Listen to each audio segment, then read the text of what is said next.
Well, welcome everybody to a Fuse panel on transportation and climate. We're really happy to have such fantastic attendance. We'll just go ahead and launch right into the event. Just a couple housekeeping things before we begin. It is being recorded. The panel portion is being recorded, just so you're aware. If at any time you have questions, be it kind of technical logistical questions or questions for clarification questions for the panelists as we go forward, please feel free to put that into the chat at any time. Kenny will be monitoring that chat, and we'll pause if we need to address anything. So we'll go to introductions for the panelists in a second, but just to introduce the Hennepin-University Partnership, I'm Scott Vargo. I'm the director of HUP, as it's called. It's a 20-year-old collaboration between Hennepin County and the University of Minnesota. We support all sorts of collaborations between the two partners, including events, of which this is one of. So the event goals, it really is an opportunity to learn about this really important and critical component to Hennepin County's both disparity reduction goals and also climate action goals, and also learn from some U of M experts about their approach and their perspective on the topic as well. In terms of how this hour and a half will play out, we will do some introductions to the panelists. We'll go into the questions, and then we'll spend about 40 minutes in the panel, and then we'll break for some breakout sessions. Everyone will be sent into one of 4 breakout sessions with one of the 4 panelists. That is an opportunity to ask more direct questions if it was not answered in the Q&A. I'll include after the panel. And also just to bring up and form new connections. There are some U of M folks on the meeting as well, and you can make connections with them, trade contact information, just as kind of a nice way, a nice soft landing to end the event. So without further ado, we will do a quick round of introductions. So I gave mine. Kenny and Allison as the 2 staff on this. Would you mind the introduction? Yeah, thank you everyone for joining. My name's Kenny. I'm a graduate assistant with the Hennepin-University Partnership.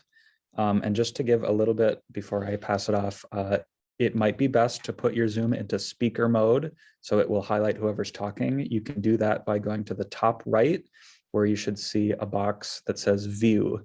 And by clicking that, you can switch to speaker mode. And so then you can see our wonderful speakers front and center. Allison, please. Thank you, Kenny. Good morning, everybody. My name is Allison Solwood, and I am with Hennepin County's Center of Innovation and Excellence, and have been working on this initiative with Scott and Kenny.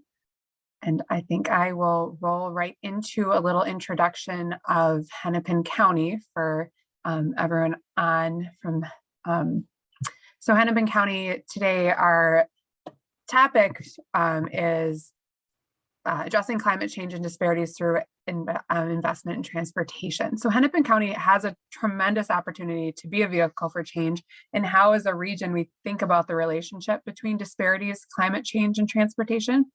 You know, the county has placed disparity reduction at its core, impacting every line of business and ingraining it in the work that we do every day on behalf of our residents.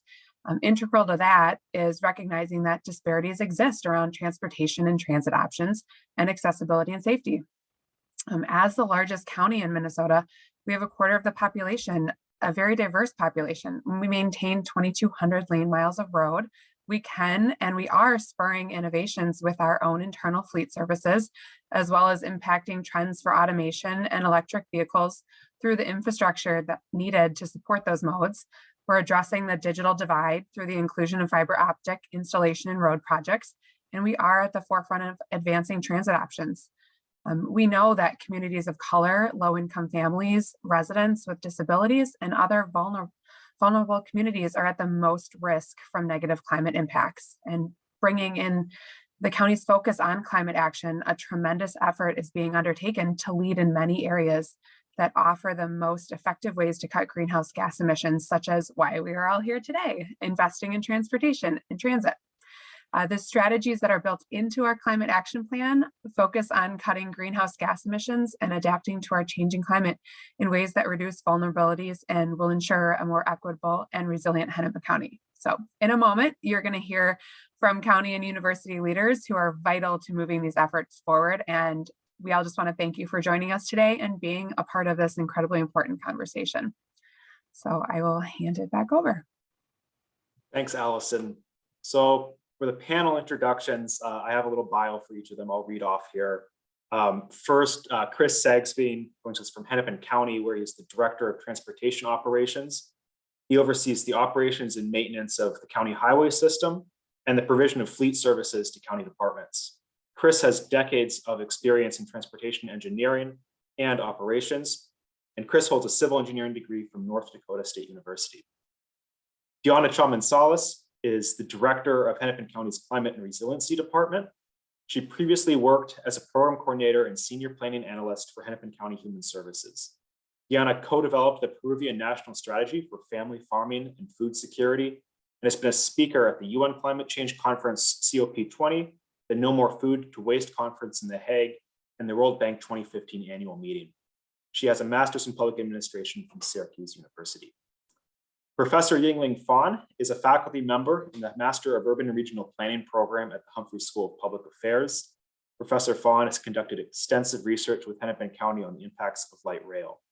She also founded the Global Transit Innovation Program, a research and education program that promotes international collaboration opportunities for students, researchers, and practitioners in the field of public transportation planning.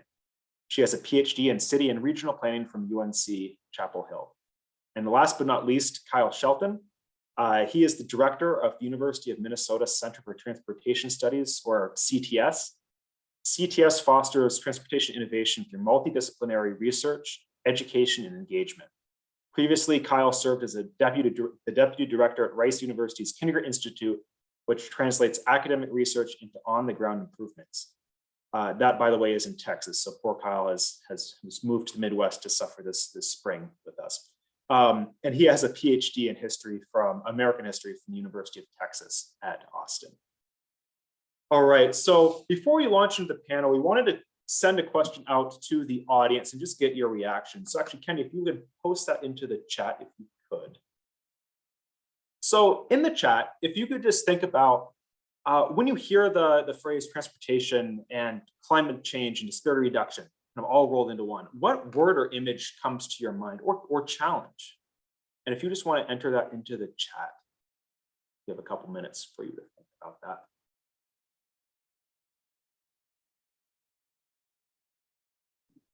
Pollution, emissions. So a lot of emissions, kind of the old way of transportation versus some of the new ways, mass transit, saw some electric vehicle aspects. They're overwhelming, I saw. I think it is kind of an overwhelming issue, kind of where to start.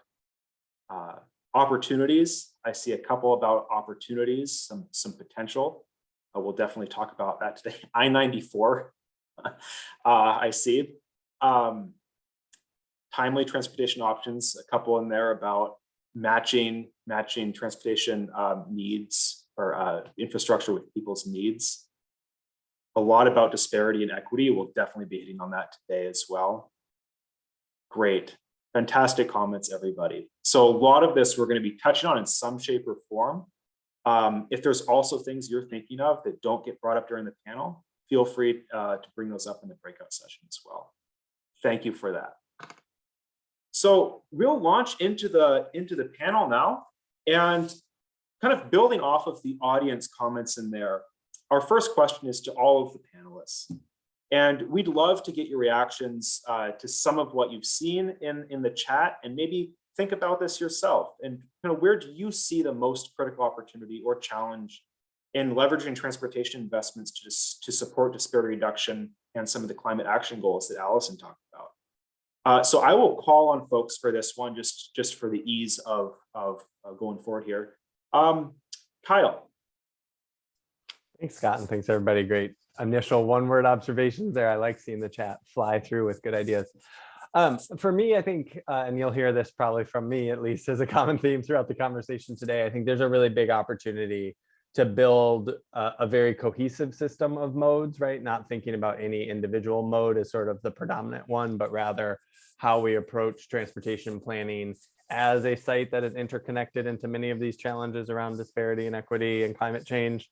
About building a system of multiple modes that give multiple folks, no matter where they live or what resources they have access to, frequent and comfortable and safe service to opportunities, right? So much of what we think about around equity and disparity is what can people access and how do they access it? And can they do that conveniently without changing their whole days?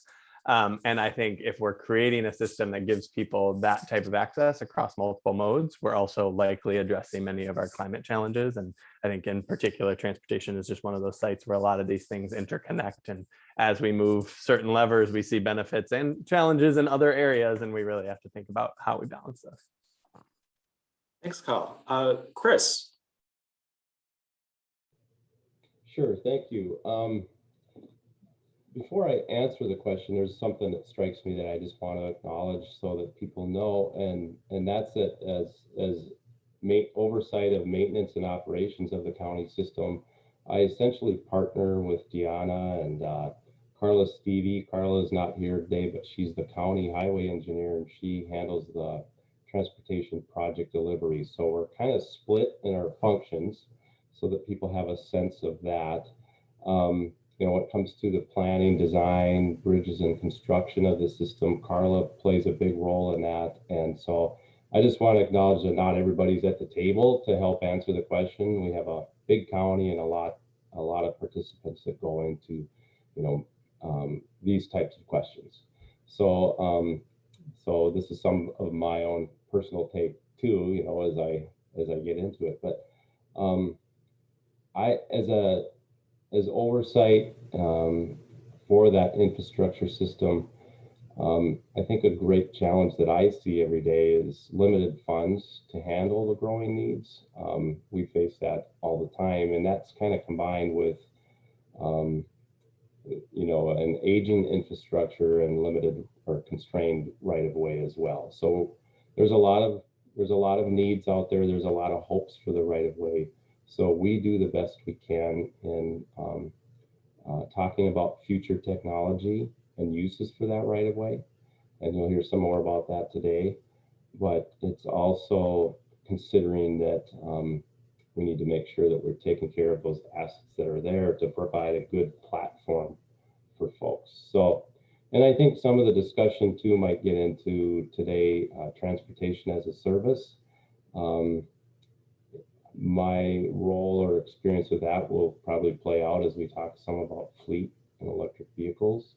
But I think it's a good distinction too, as we talk about what does county transportation provide in terms of you know, transportation as an infrastructure and a fixed platform from which to build your multiple modes, as well as transportation as a service.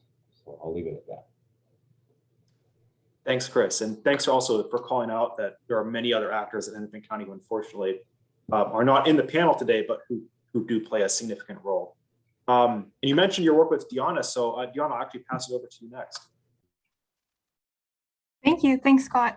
So last year, we attended a field hearing hosted by Senator Tina Smith and FTA Administrator Nuria Fernandez. And some of you were noticing using words as overwhelming, I-94, and I was taking notes. And I thought of something that she said really stuck with me. She said that transportation is the great equalizer.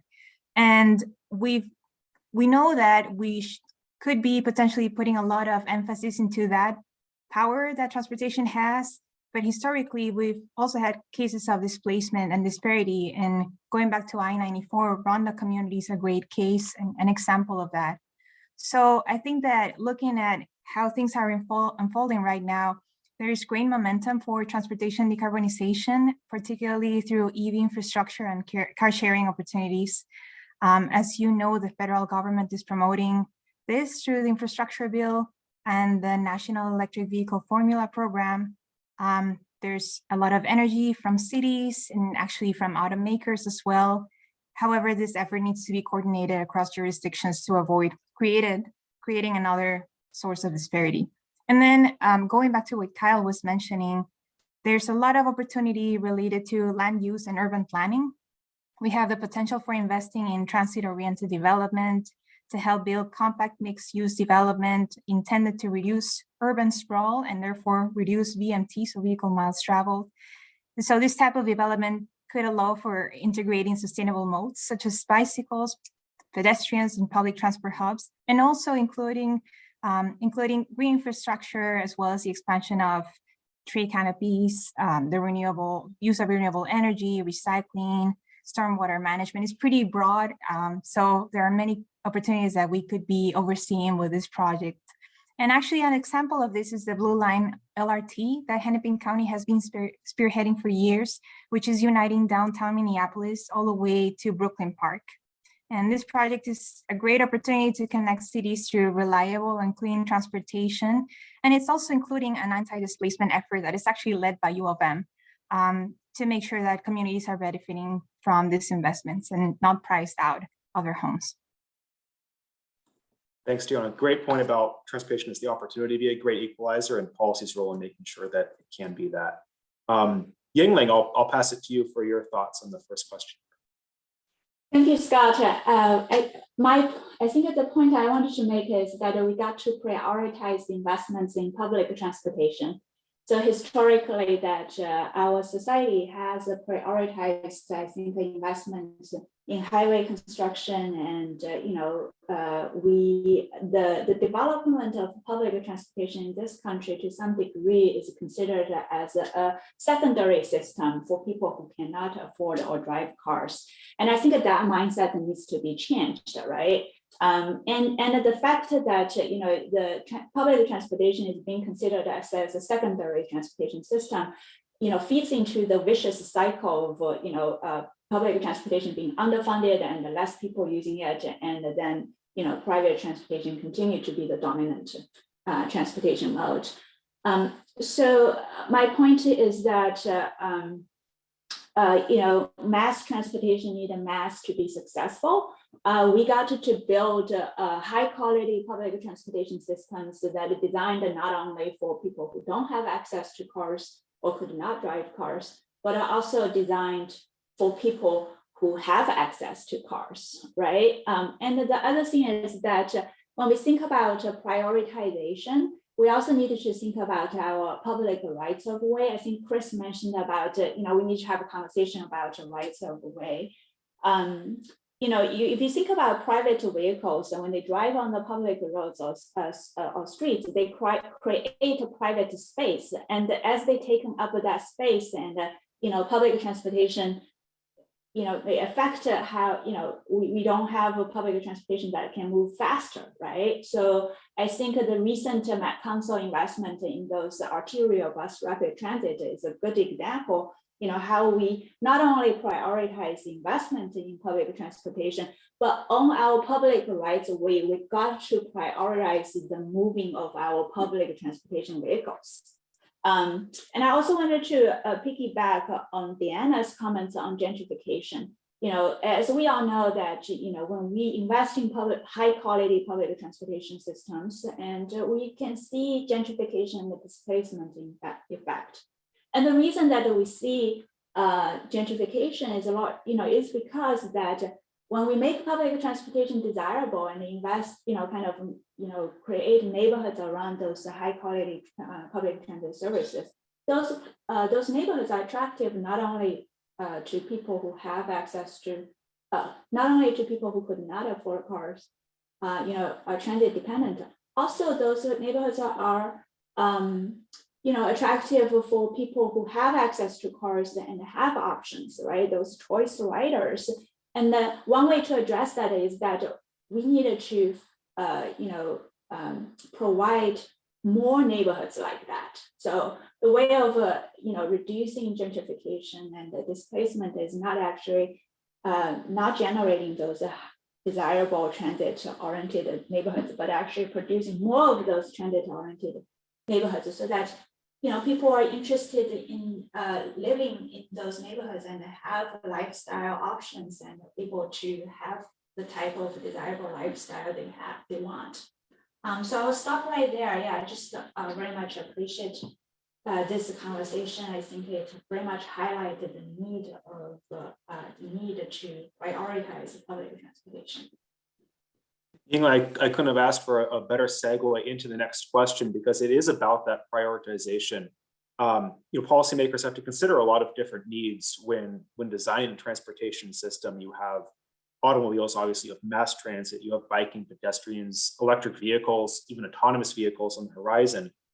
So actually direct this first at Kyle. What are some of the best ideas or examples of ways to plan for an integrated mobility system where all of these different modes and ways of moving about are recognized as meeting a critical need for people? Yeah, great question, Scott. And I think I'm to me, the simplest part of the answer is in the question, right? It's doing all of that planning together, right? And not simply prioritizing as we have in the past, not exclusively, but certainly to a big extent, car travel, right? I think certainly after World War II, you could argue that most cities and states have prioritized automobile traffic and not necessarily integrated that planning in meaningful ways with other modes. And so, as I think all of the panelists have already touched on, a big part of this is really needing to think about how we put these systems together and say, as Yingling was pointing out, like, okay, if there are going to be drivers, how do they interact with these other modes? How do we make sure that all users of the rights of way are safe and comfortable and have modes that get them where they need to go when they need to be there? And I think one other way to think about this too is to, in the same way that we incentivize driving and personal automobiles, we need to think about how we incentivize and regulate other modes in ways that encourage people to use them or to think of them as options. It's not about saying, okay, we're taking away all parking, for example, and your only choice to get here is to take public transit. There are ways to moderate access to parking, or there are ways to incentivize transit ridership where folks might say, hey, today is a great time for me to take transit to this destination. I know there's a bus that I can get on and it's going to get me where I need to go. And then the next day they may say, oh, I have a smaller window, or I know I have an added trip after that, and I am going to choose to drive down to that same destination today. For me, when we think about sort of all of those systems together, a big part of it is a need to sort of stop saying, if we invest in transit, it means we can't invest in roads, or if we're investing in pedestrians and bikes, it means we can't invest in transit. Rather, it's kind of cohesively saying, how do we build a system that works for everybody and gives people these options? And that includes, to Yingling's point, much bigger investments in bike and ped and in transit in general, because they have been not invested into the same scale.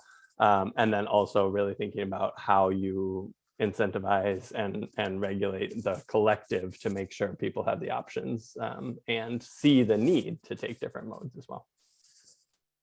Thanks, Kyle. And I'll turn over to Chris. Actually working on some of the day-to-day and concrete, no pun intended, action items associated with this. Chris, I'd love to hear more about your perspective on this and how Hennepin County is addressing this issue. Sure. Well, the county, I think, has done a good job of recognizing the need to plan.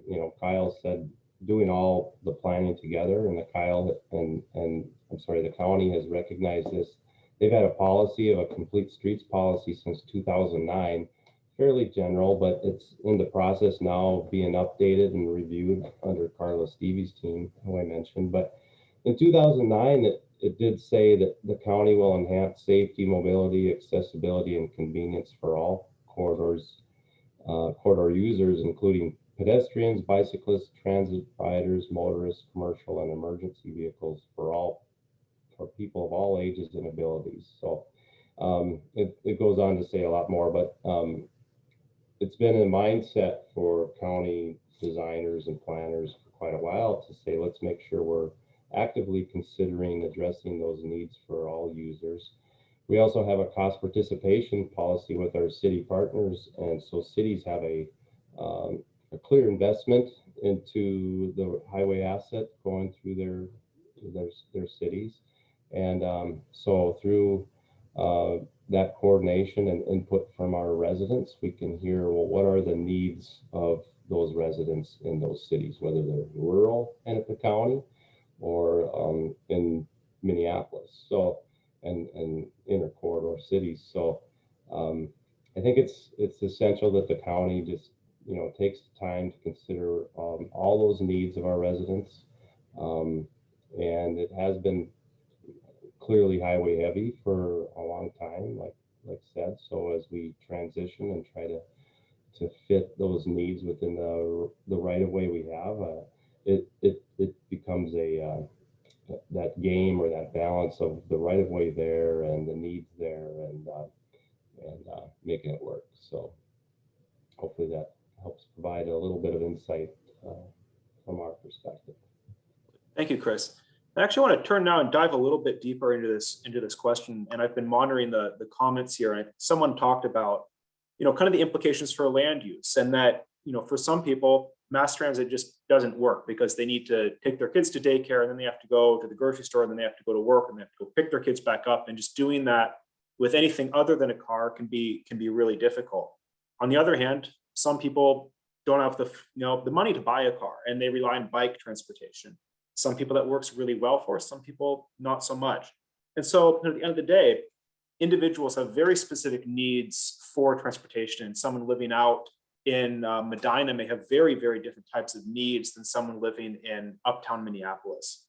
So Yingling, I want to ask you kind of, how do we think about balancing these very real needs of individuals where it is not a one size fits all solution? Yes, so I mean, certainly I think land use and transportation are interconnected, right? So the reason that we have sprawling development patterns, you know, what we see is that, you know, often we have to travel pretty far to get to various daily destinations. You know, car seems to be the most desirable mode when you have all those, you know, every more complex transportation needs.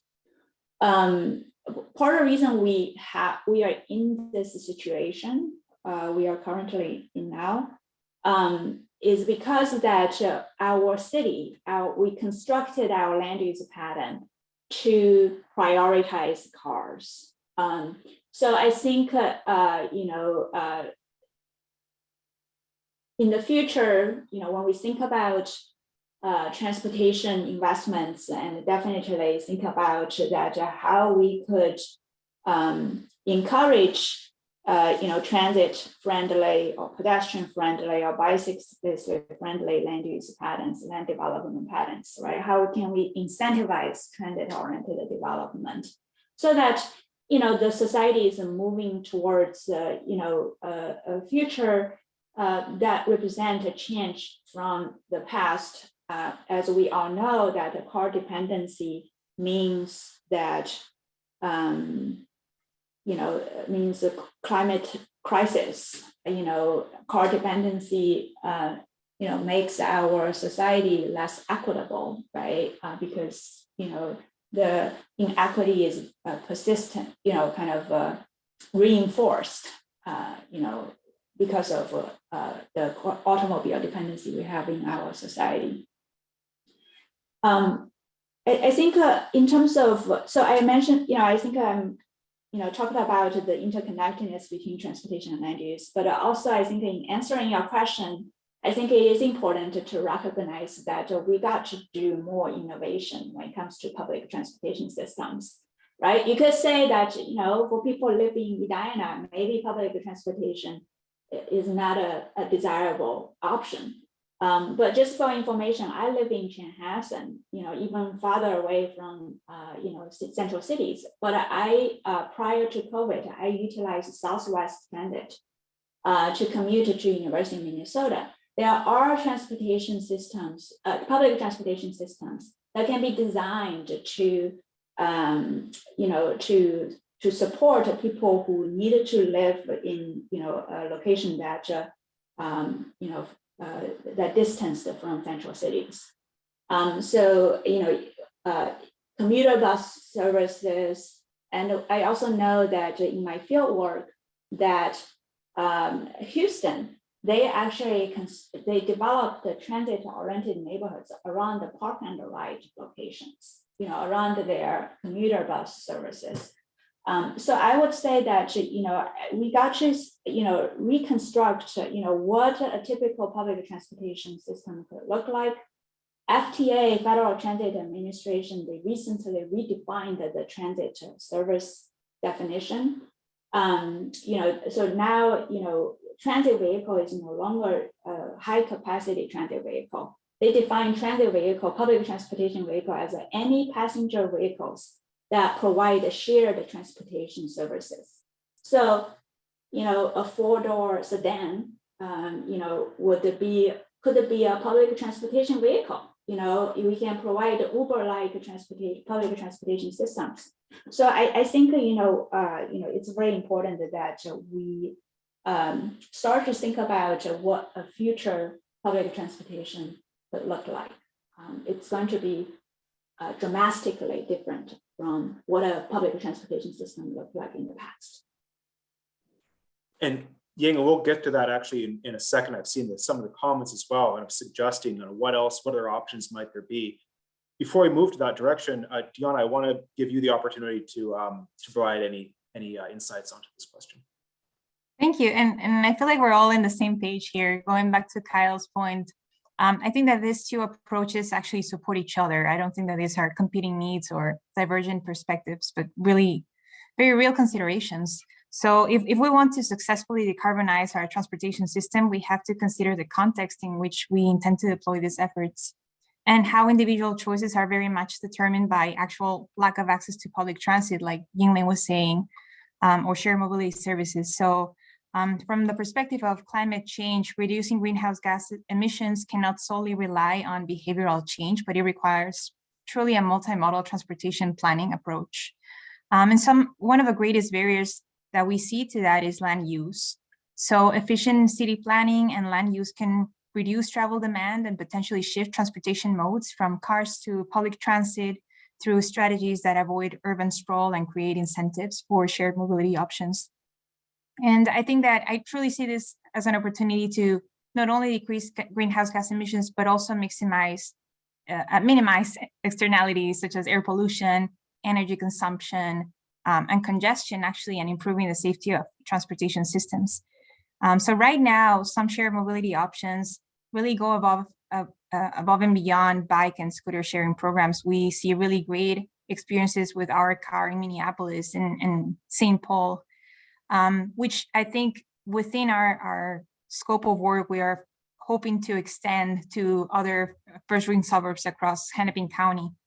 Another consideration in land use is investing, like Yingling mentioned, in transit-oriented development to really create dense, walkable, mixed-use development near transit, connecting communities to services and jobs.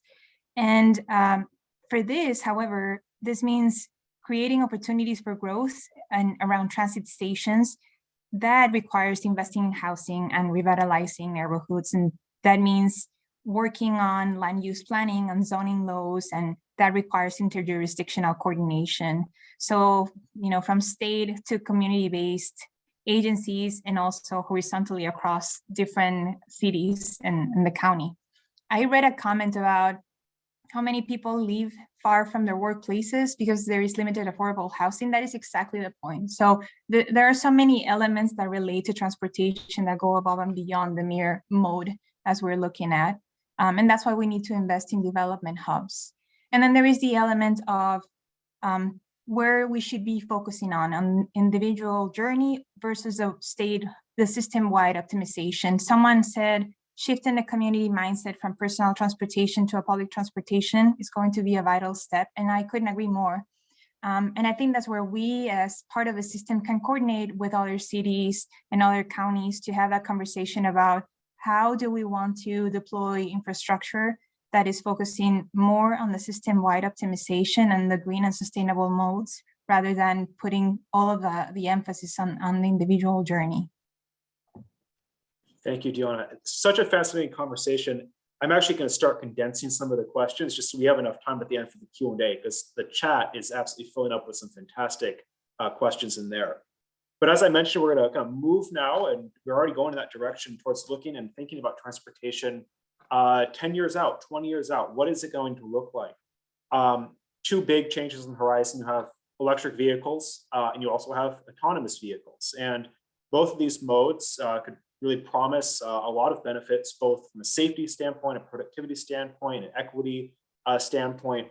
And how, as we move towards this new transportation system and also considering shared mobility systems, how are we thinking about making sure that everyone can participate in these new transportation systems? And I'll turn it over to Chris first to give his thoughts. Sure. As I answer this question, I'm going to take maybe a little different approach. One of the tools that Hennepin County has done and my department has been probably for the last 6 years working on an advanced transportation management system. So it's really a build out of a fiber network connecting our signals, and when there's new construction, we put in conduit and fiber to help connect all of our signal systems, and then as well as connected back to our traffic management center.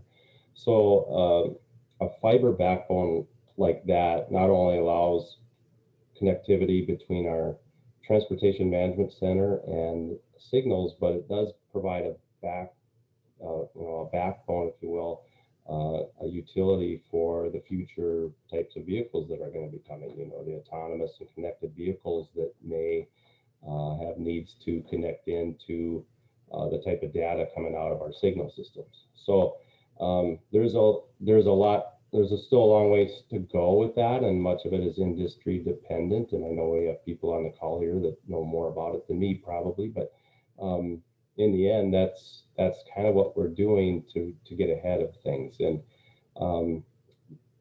that type of system will not only maximize the safe and efficient movement of all transportation users, but and that it'll have the effect too of reduced greenhouse gases if we're not sitting idle. So I think there is true benefit there to realize, but it's also helping us to advance use of the transportation right of way, our highway right of way. For a lot of the talk now is about closing that digital divide, providing internet broadband access. So as we partner with our disparity reduction business line, we're able to coordinate fiber, use of the county's right of way to coordinate fiber installations that give people other types of access that they don't have as they work from home and so on. So it's new and considered uses of our right of way that definitely wasn't a consideration when I first started my career. I know that. So that's a quick answer to that question. It doesn't hit on other things like electric vehicles, but I think there's more questions that we might be able to touch on that too. So. Thank you, Chris. I think that gets at a really important point, and that there's, as we move forward with new transportation systems, that there's the whole technology backbone that is needed to be put in place to support that. So great observation there. Kyle, I'd love to get your thoughts on kind of how do we design a system, a future system where everyone can really participate. Yeah, thanks, Scott. I think Chris makes some really good points in there about preparing the infrastructure ahead of time. And I think a lot of what we're seeing in the research at the university is similarly sort of understanding what those advancing technologies and advancing systems could be, or how we will shape them, and how we need to then prepare our systems for their advent. And I think, you've mentioned EVs, AVs, and even shared mobility. I think a big part of that is really understanding what are the basic questions we should be asking about how and if they change behaviors. So I see Tom Fisher put a note in there about, like, if the delivery economy is changing, are all folks going to be able to access, to Chris's point with broadband and having access to the systems themselves and to the apps and these other things that are coming out? Is everyone going to be able to access those apps, understand and use those apps? And then if that results in a really drastic change to where services are, or how we get things like grocery deliveries, are we preparing the broad, diverse population we have in the metro area and in the state to say, okay, this is a part of our new reality. Here's how you're going to access pieces of this. And I think you can sort of apply the same takeaways for EVs and AVs, right? It's, Are the chargers and other equipment required at people's homes or in front of multifamily units or in other parts of our community? Are those going to be equitably distributed? I just came off a CTS webinar about freight access to EV charging. And then even something as important as thinking about with AV technology and new safety pieces that are going in new vehicles all the time and are incredible, you know, like lane keeping mechanisms, smart cruise control, well short of full autonomous vehicles, right? There's a whole lot of stuff that we're starting to see are really important safety mechanisms. I think there are really important equity questions about, are we ensuring that those really baseline first steps are getting into people's cheaper vehicles, right? Not just folks buying new Teslas and buying new vehicles that are going to include those, but how do we make sure people have access to that in a variety of settings and are benefiting from those safety steps that we're taking? And then thinking about how they just access those changing pieces as we go along, right? Incentivizing shared mobility and making sure people who are unbanked have access to it. And similarly, just as those new technologies move, that we continue to think about if they're bringing these benefits and if we want to broaden how people have access to them, how do we make sure we're putting systems in place that give a wide range of people the ability to step into them and not just watch them as they get implemented. Thanks, Kyle. Deanna, I'd also love your thoughts on this, because you've been thinking about this. Thanks, Scott. Yeah, so from the perspective of climate and resiliency work, we actually assess climate vulnerability based on the CDC's Social Vulnerability Index and the MPCA's Environmental Justice Analysis. And we did a GIS map for that. And we found that climate vulnerability, as you may assume, well, correlates with low-income communities, BIPOC communities, and lack of access to services. And one of those is transportation. So this population not only lives in Minneapolis, but many of these residents are in first-ring suburbs with limited access to effective public transportation systems and also limited car ownership. So as we coordinate across jurisdictions and assess where to deploy infrastructure, and Kyle mentioned EV infrastructure, we're using this map to prioritize our work. Additionally, some cities across Hennepin County have adopted climate action plans and have dedicated staff and resources for the implementation of these efforts. But what we see is that these cities are well poised to receive and manage potential funding for these new technologies. However, a quick deployment of infrastructure with no consideration for equity could actually hinder and create larger gaps in disparity or the capacity of connectivity. So to avoid the situation, we as Hennepin County are leading a group of cities with the purpose of facilitating and coordinating a shared response for EV infrastructure deployment. And we have about 21 cities who we are meeting with actually, in an hour after this conversation. But it's an ongoing effort. It requires a lot of interjurisdictional coordination. And I saw another comment about, are we asking people what could work best for them? And I couldn't agree more. I think that a key part of participating on the system is not only benefiting from the system, but actually shaping it. And that brings us back to community engagement. So I would like to just give you an example of what kind of engagement we're seeking to do with communities. We recently won the U.S. Department of Energy Communities LEAP Technical Assistance Award. And the idea with this work is to support direct engagement with residents in areas that fall within DOE's environmental justice criteria to assess awareness, barriers, and community interest on transportation electrification, so EV car sharing services, so that we can then deploy infrastructure in these areas. And for that, we are seeking to proactively understand what are the ways of transportation electrification technology that would be meaningful for these communities, including electric vehicle charging stations. And we're currently working with the City of Brooklyn Park, ACER, which I think stands for Career, Economic, and Resource, Inc., and the City of Minneapolis. But truly the idea is to extend this work and learn from these experiences to inform the system as a whole. And that's just one example.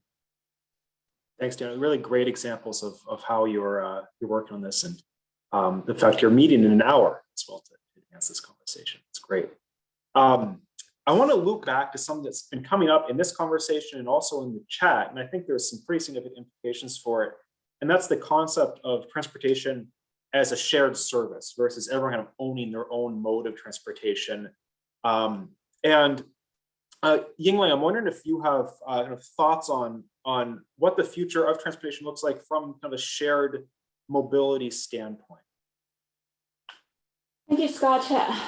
With the shared transportation, we would have more shared opportunities and shared experience in our transportation systems. So I think that's something really positive. When we look back our history, part of the reason that we prioritize private transportation, there is a level of desire for segregation that kind of fed into the automobile dependency that we observe in our country currently. So I do think that, with this new movement, towards kind of transportation as a shared service, we have more opportunities when it comes to creating more inclusive public spaces. I mean, I often consider transportation, especially if you think about the roads and the streets, as well as the public transportation vehicles or public transportation stops, those are public spaces. So how can we encourage more shared experience, so that, our cities become more inclusive. And I think that is a huge opportunity for this new concept of transportation as a shared services. Thanks, Yingling. And Chris, I know the county's been doing some work on shared fleet work, et cetera. You could say a couple things on that. Yeah, I'll keep this fairly short. Our fleet services division is actively working to expand our electric vehicle inventory and corresponding charging station infrastructure at county facilities. But when it comes to shared opportunities, one of the things we're doing is looking at more carpooling potential, and which not only helps reduce our overall fleet size and overall county costs, but through the use of federal funds, we're also going to be ultimately expanding out an automated motor pool and vehicle sharing technology, a kiosk type approach. And I'm sure some people have seen that across the nation. And so we're going to be stepping into that arena as well to help with sharing of vehicles, at least on a county staff level. Thanks, Chris. And I think, I think it's very important to think about the role of government in pushing some of these new models forward, and that a lot of times Hennepin County especially can be a place where some of these concepts are tested or explored for the first time. So I think that's wonderful here. We don't have a lot of time left for the panel before we go to Q&A. I want to skip to the now what kind of question. So we sampled a lot of different topics today. I hark back to the original comment about someone finding the subject overwhelming. And I think we touched on a lot of the aspects that do kind of make it overwhelming, a lot of things interconnected and interrelated to each other. So the question, and everyone will have a chance to answer this.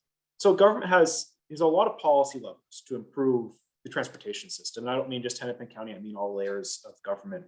But a big challenge, of course, is coordinating across all of those systems between cities and counties and the Met Council and the state and the federal level, while also listening to the concerns and needs of residents. So, Gianna, this is for you. What is Hennepin County doing to coordinate across these systems to be more effective? Thank you, Scott. So we're coordinating planning and implementation across truly a transportation system as a whole. One of our priorities is to build bridges across systems. So we seek to reduce silos, align efforts and initiatives, and standardize metrics as well. We are currently present at different statewide platforms to support a coordinated approach to climate change. One of them is the Minnesota Climate Action Framework that has been put together through the Climate Change Subcabinet by the state of Minnesota. And what it seeks is to refine the current framework and build a carbon neutral future with a focus on a couple of sub-teams. And one of these is the Clean Transportation Team, in which we are sitting currently. Another platform is the Minnesota Sustainable Transportation Advisory Council, the STAC, that provides recommendations to the MnDOT commissioner to help the agency reduce carbon pollution from transportation. And this is a very concrete way in which we're coordinating across systems to develop a shared transportation decarbonization strategy. And to be more specific about the kind of work that we're doing with STAC, there is the potential, as you know, of receiving federal infrastructure PEC funding through the IIJA funding. And so actually MnDOT is working on a plan to invest federal funds in EV charging stations and seeking input for that. So that's a very concrete space where we are working on leveraging the bipartisan infrastructure law and with the focus on the National Electric Vehicle Infrastructure, the NEVI formula program, to deploy funding into the state as a whole and then into the county.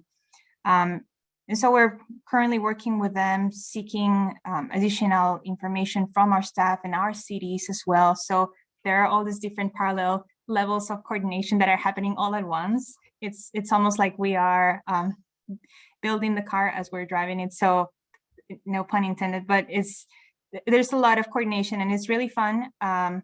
There's a lot of communication with cities as well, with different advocacy agencies that are informing what are the best ways for us to reduce VMT. We're also, I don't want to get too much into it because as Chris mentioned, this is led by a different department, the Transportation Project Delivery Department, but we're coordinating with them on the development of VMT strategies for reducing VMT.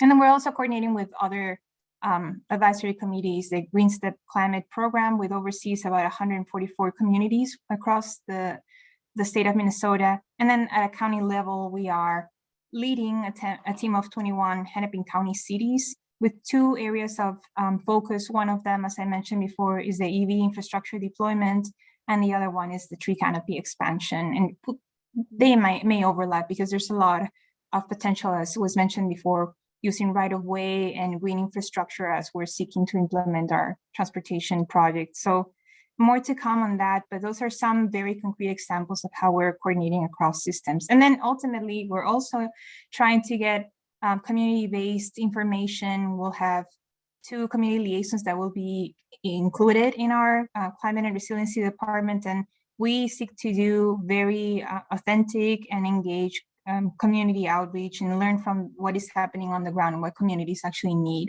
that could inform the system as a whole. Thank you, Dion. That was an amazing response. I know the university is also, works with all of these different partners, and I'll just throw this out to both Kyle and Yingling, whoever would like to answer this. What role do you see the U of M perhaps playing to help the county or support the county coordinate across these different systems? Yeah, I can add a brief thing and then hand over to you as well. I think for me, a big opportunity for the university are convenings like this, Scott, and that's certainly something that both HUP and CTS try to do, is sort of thinking about what are some longer horizon conversations or things that we can help frame for our public partners based on research or based on inputs and outputs we've created at the university to sort of say, hey, we see these questions coming down the pike, or hey, these are problems we've seen and want to help you solve. And in conversations like this, as our public agency partners are doing the work, right? And Diana laid out all those great examples. Being able to add to that, being able to have sort of a different frame to say, hey, as you're doing this, here are some research on community input and impact by, that we've worked on. Here are some things you might consider bringing to that conversation, or can we share some of these other outcomes on technology that we think you should have a part of your conversation now? So I think sort of that frame setting and helping think both in the now and the longer term is how I see a lot of the university role, but Yingling may have other things to add as well. Well, I'll just quickly add, I think as researchers, we got to do more community engaged participatory research. And I think Diana mentioned about the importance of community engagement at Hennepin County, but also as researchers, I think it's important that we address community relevant research questions and also work with the community when it comes to collecting relevant data and interpreting findings that in a way that the community agree. And I also, second thing I think is related to Kaya's comment earlier. I think there will be a lot of artificial intelligence involved when we think about the future of transportation systems. But the artificial intelligences are often based upon, the algorithm is based upon the data we feed into those systems. And if we utilize those traditional data, observe the travel behavior, and often that it's difficult to, you reinforce some of the existing inequities in the community. So definitely applying a centering in the margins of framework and focus on vulnerable communities, the marginalized community understand their transportation needs. I think that's another thing that a University of Minnesota researcher could do. Thank you, Yingling. And thanks to all of the panelists. We went a little long, but we'll kind of take up some of the time from the breakout room so we can get to a couple more audience questions. I'd like to turn it over to Kenny Niemeyer, who's one of the graduate assistants for HUB, who has been compiling some of these questions as they've come into the chat. If you have other questions to come up, please feel free to put them in. We're not going to be able to get to all of them, unfortunately, but Kenny will do his best to identify a couple. Thanks, Scott, and thanks, panelists, for such a great discussion. And I think you've done an excellent job covering some of these questions that have come in. So some of the things that I'm seeing are trends across questions. One of those trends is thinking about regional considerations of transportation systems and how they also affect other regional systems, specifically housing. So the question that I'm getting at is, as we see emerging technologies like EVs, as well as autonomous vehicles, do you see a certain outcome for, in particular, suburban communities? The thing that I'm thinking of is, as the work from home movement continues, are we going to see a rise in preference for suburban or ex-urban communities? And is that going to be facilitated by EVs and autonomous vehicles? What role does the county play in that sort of future?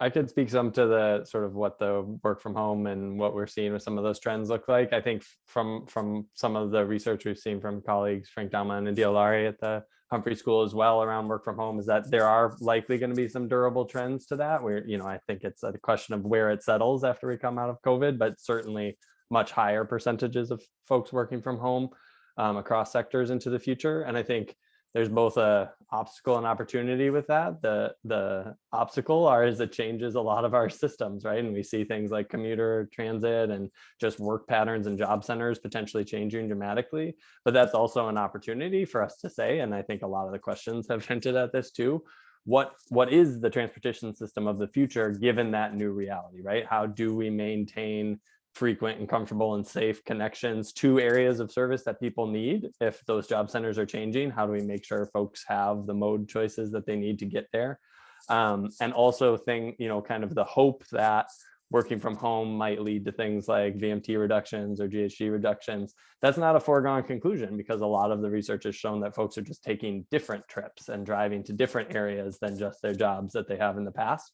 And so it's not a check mark of like, okay, great, everybody's working from home, we've achieved a lot of our VMT goals. We still have to think about, for folks in all communities, whether it's outside of the central cities or in the community, it's in the city itself, how are we continuing to provide those different modes, right? So folks who live in suburban communities, there are still options using biking and walking to different destinations if we create the infrastructure to put them to make people feel comfortable getting there. There are other types of transit that we can do, and rethinking how we're providing public transit. It's not always necessarily going to be a big bus or a train. There are more shared mobility options. To Deanna's point about the definition of transit, right? Maybe there's a whole lot more that we're doing with shared mobility. And so I think it's really applying that lens of how do we reevaluate where we are? And again, I think this is where the university public partnership is really critical, to understand what some of these long-term trends are, and then say, okay, if this is the case, what options are on the table and how can government, and I do think this is something that's really critical to highlight at that regional question too. And Deanna and Chris, I don't know how you'd feel about this, but government has always set containers for things. And that's a part of the work that they do, is to say, here's what we need to achieve collectively. And yes, you want to do that with community input. And yes, you need to do that sensitive to a wide array of needs. But when we think about something like climate change, there's also a really important need for government to continue to say, these are our shared regional goals and ways to get to them. And that's where you sort of mix the regulation and the incentive to say, here are some of the strategies we're going to do, and then see that follow through. And that's both a government agency push, and it's an individual push for us to say, yes, that may be different from what I want to do today, but I understand how it fits into here, or this is why I'm incentivized to do that. So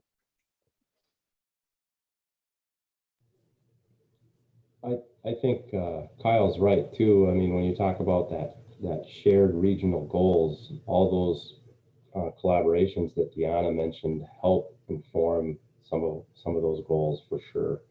And the county's at the stage where we're looking at it, you know, what does the transportation vision look like for the county? But at the same time, the county is still, we're just at the beginnings really of coming out of the work from home and what does a hybrid world look like. So many of the things that we look at for what does the future look like, or what is needed in terms of shared vehicles, like I said, for our staff, still kind of hard. You don't want to jump in too far without having a sense of what's the trend going to be. It's too early to say on certain things, but we do track too the volumes, as Kyle mentioned, just to see where are we, and it looks like trips are coming back up pre-COVID levels really, but just a variety of times throughout the day, and I think Kyle already hit on that. So the more we are informed about what the future is going to look like will help lead where we need to go to, I think. Thank you both. And I think we have time for one more question, and I'll hope that Diana and Yingling can speak to this question. It's a lot of the questions that I've seen are really getting at balance. How do we balance? Tom Fisher asks, for the infrastructure bill that comes in, how do we make sure that it's not all put into auto-centric infrastructure and instead prepares us for this multimodal transportation future? So where do you find that balance with some of these questions, like from Anna, talking about addressing the current issues like stations that are underfunded in the Blue Line network, existing public transportation infrastructure that does need funding? How do you find that balance? I think it goes back to what Kyle and Chris were mentioning, really policy making and ensuring that we're sharing the same vision for the implementation of these resources. I was speaking a little bit about TOD and green TOD as a way of inducing, reduced demand of greenhouse gas emissions. I also think a lot about how do we move forward beyond the EV infrastructure deployment, which is really great and may resolve for a couple of things, but it won't still resolve for the mobilization and connectivity across other areas of our county. So I think that's where, learning more of those communities that have been historically marginalized and allowing them to participate in the shaping of these policies will be really key to inform the effectivity of this. Otherwise, we might be investing and have no, I hate to call it return on investment, but have no further impact on the living conditions of these communities. And then how do we also, create more parallel goals with all these different agencies? I think that's where we need to be really intentional in collaborating, sharing resources, sharing, technical assistance, and even sharing standardizing metrics. And one VMT goals is one example. Hennepin County is seeking to standardize metrics, and reducing VMT will be a great example of how we can both reduce greenhouse gas emissions and launch these different kinds of transport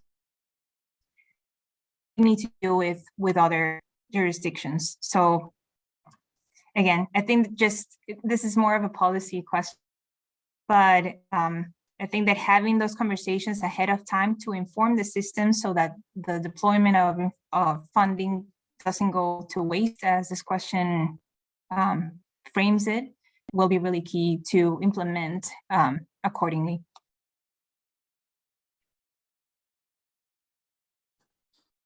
I'll just quickly add, I think, in the end, it's all about community engagement and inclusive decision-making. And when we think about community engagement, it has to be meaningful community engagement that lead to tangible community improvements.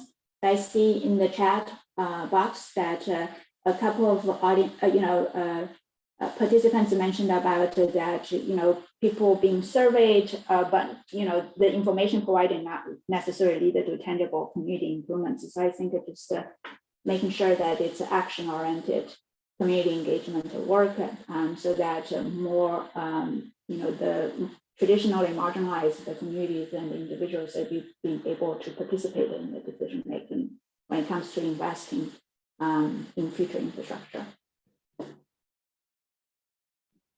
Thank you.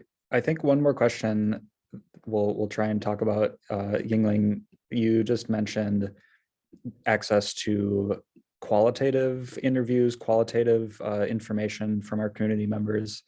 I think that's really important for addressing disparities. And sometimes in the policy world, things get stuck up when there's not a quantitative backing to decision making as well. So I'm wondering if you could speak to access to revealing disparities, revealing a lack of equity through quantitative data. What's the approach to that? I'll try to be brief, and I think in social sciences, I think there are a lot of work has been done recently, kind of promoting mixed methods and thinking about how to combine quantitative data with qualitative data to tell a complete story. And I think it's very important because if you look at a lot of the equity indicators, you will see that a lot of the equity indicators are used to describe the otherness. So for example, crime, right? Mortality rates. It's very much about, describing that, this, the deficit-oriented kind of approach of, trying to figure out, what other communities need resources. I think, that's important, but it's not sufficient, right? So I think there needs to be stories, qualitative data showing that, kind of what's happening in the community, right? It's not just a kind of, it's a community that needs more investment, but also there are a lot of assets in the community that the communities are doing a lot of work actually, try to remove the barriers, the systematic barriers that they face. So I think this idea of we have to jump out of that that mindset where we try to say that the data shows that here are 5 issues, critical issues that needs to be addressed. But actually, dig deeper and to see that what are the stories to be told about this community, how they have, and in addition that a lot of the deficits that are being identified is due to the communities that are being historically marginalized, right? It's not the problem of the community, but it's a problem outside of the community, that we needed to address in order to improve the conditions in those communities. So I think, definitely as you suggested that combine quantitative data with qualitative storytelling to really show, what's happening in the community on the ground, rather than describing this, kind of like adds to this perception of otherness about those communities. And I'd like to join Yingling's comment on mapping resiliency, because sometimes we focus a lot on what are the needs and the barriers that the communities face, but not so much on the strengths and the capacity for leadership that communities may have if we just open those opportunities and coordinate with them on their own direction. So I agree with that. And that's something that we're trying to do with with our work on climate and resiliency is to map those initiatives and circle back with champions to learn better how can we coordinate efforts with them and not just simply for them. And then I read a comment at some point, someone was mentioning that there is an issue of just going into the community surveying and then leaving with no further information. And I couldn't agree more. I think that unfortunately with the government, we've been really good at doing that, gathering data, collecting that information, sometimes anecdotal data and not really using it. And I think that what we need to do and what we're intending to do now is to create a feedback loop where we can have this ongoing communication and building this trusting relationship to actually learn from the community and then use that information to inform our prioritization and also the deployment of efforts with them. And Scott, can I just add one little brief thing too, which I think is really critical in both of Deanna and Yingling's points, which is we often aren't giving the communities the quantitative data either and talking with them about what it is and what it means and how they can incorporate it into their feedback. So one of the things that is a really important community engagement piece here too is when we are talking about the qualitative, when we are doing the surveys and giving back the responses, we're also saying, okay, I've seen multiple conversations about public safety, right, at transit stations, for example. So here is some of the information we're seeing about that. Here's some of the quantitative data that is useful for the community to have when they're coming to public agencies, when they're coming to those conversations to say, here's what I'm talking about qualitatively and quantitatively. And that's just it's something from my experience, it's something very powerful throughout the process for communities as well, that they're empowered with the data, not just that we're asking for stories and bringing data to it as researchers in particular, but that we're also giving them the data so that they are forming their arguments and informing their arguments. Thank you, Kyle. And with that, we're at the end of the Q&A session. So what we're going to do in the next 15 minutes, if folks want to stick around, is go into 4 different breakout rooms, one for each of the panelists. Kenny has already pre-assigned you to a breakout room. And it'll just be an opportunity to have a deeper discussion, make those connections. We'll have a facilitator in each of the rooms to help guide the conversation. We will end at 12:30, so we won't come back here. But that conversation can go as long as you'd like it to, and as long as the panelist is able and willing to stick around, but there's no expectation that would be past 12:30. So with that, I'll turn it over to Kenny to start breaking folks into their rooms. Yes, thank you, everyone. Thank you, everybody. Yes, thank you. I'll send you out to your rooms. And if we couldn't get to your question in Q&A, please bring it to the breakout room.